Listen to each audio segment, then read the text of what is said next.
যারা অবৈধ টাকা কামায় এরা কি ভালো হতে পারে না চোর? চোর আপনারা বলতে পারবেন না, আমরা বলতে পারি।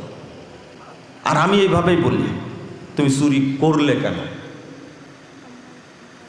হাদিয়াল উম্মাল গুলুল। রাসূল সাল্লাল্লাহু আলাইহি সাল্লাম বলছেন, যত কর্মচারী আছে সমস্ত কর্মচারী যদি কোনো হাদিয়া দেয় 1 টাকা, সেটাই হলো দুর্নীতি। কাল কিয়ামতের মাঠে সেটা নিয়ে হাজির হওয়া লাগবে। আপনার বেতন স্কেল 60,000 টাকা, 60,000 টাকার 1 টাকা যদি বেশি নেন আপনার কারো কাছ থেকে, ওইটাই কিয়ামতের মাঠে দেখানো হবে আপনাকে। আপনাকে এখান থেকে বহন করে নিয়ে যেতে হবে। আপনি চোর হলেন কেন?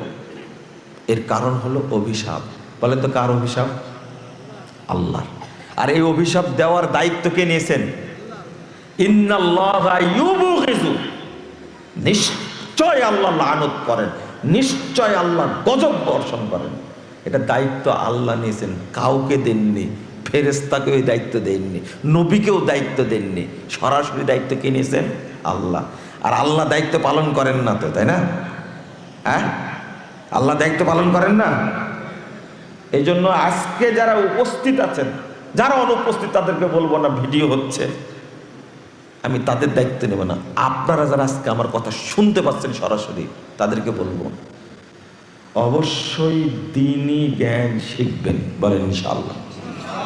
যেমন আজকে এসেছেন, শিখছেন কিছু, অন্তত এটা তো জানতে পেলেন, যত বড় উচ্চ শিক্ষিত হোক না কেন, যদি দ্বীনের জ্ঞান না থাকে তাহলে তার মধ্যে কোনো কল্যাণ নাই, কোনো কল্যাণ নেই।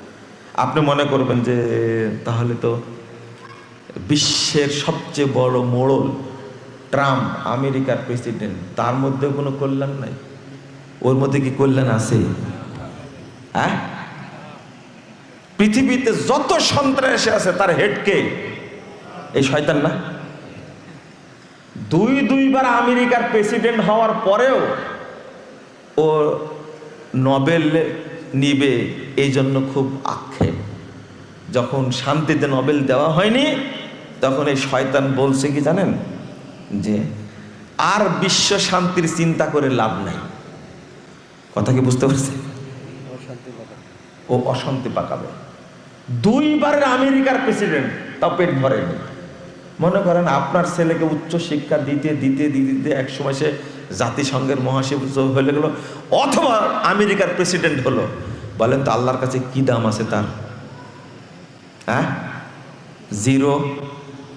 জিরো লিখতেও কিন্তু চক লাগে, কালি লাগে, অতটুকু দাম নেই।